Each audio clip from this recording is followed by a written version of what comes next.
Good morning, folks. Today I will teach you how to make coconut milk out of the coconut.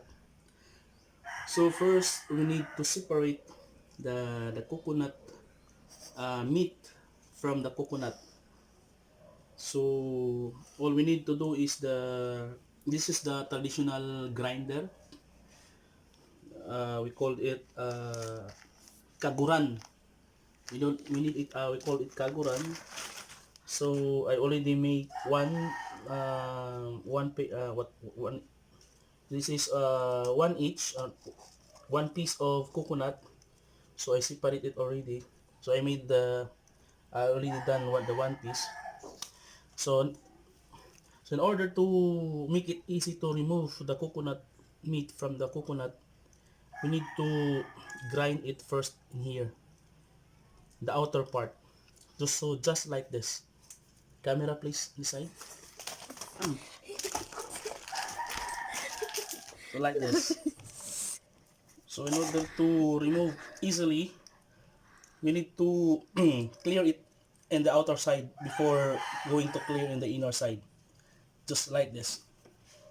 You hold it like this in your palm, then like this. Yes. So start pushing the coconut like that.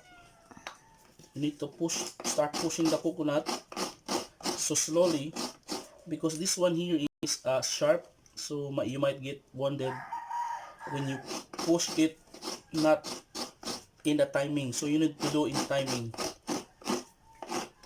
Yeah, like that. Very smooth.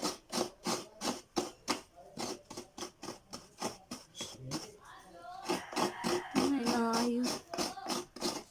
Patin sa tay. Do it just one hand. The style is like this. See? See? You need to grind it into the outer part so that when the outer part was done, you can proceed now into the center part, in the inner part of the coconut. So it makes you easy then, like this. If you're strong enough, you can do it using one hand. I can do it, but it takes a lot of time, or yeah, it can take a lot of time to finish one each. May lain. What you saw now is we're going to cook that one. It's a kind of lobster, but later on we'll show you when you put in the bowl. Just put it there.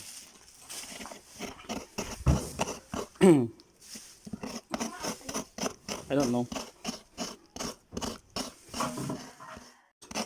So since I don't have, in order to get a good video, so I need to use one hand. So what I said before is that if you're strong enough, you can use one hand. Kanto yun.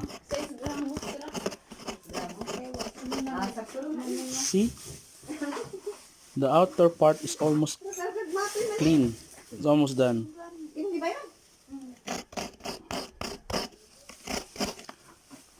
Okay na na. Kaduyon mangyakon.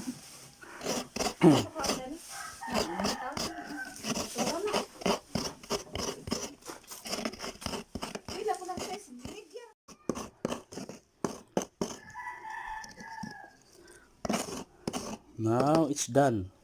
See? Now it's very clean. So put it here.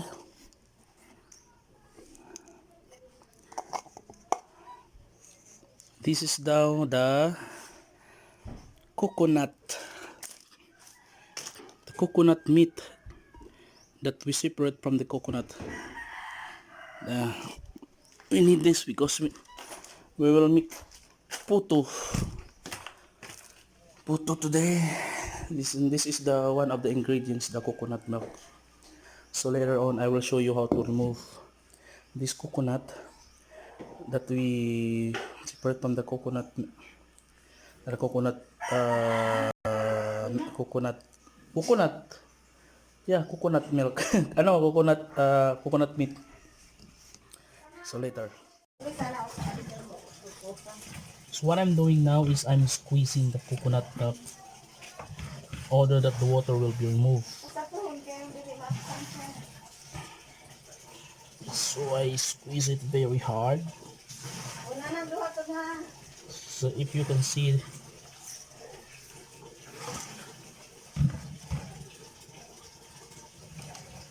see the water is separated.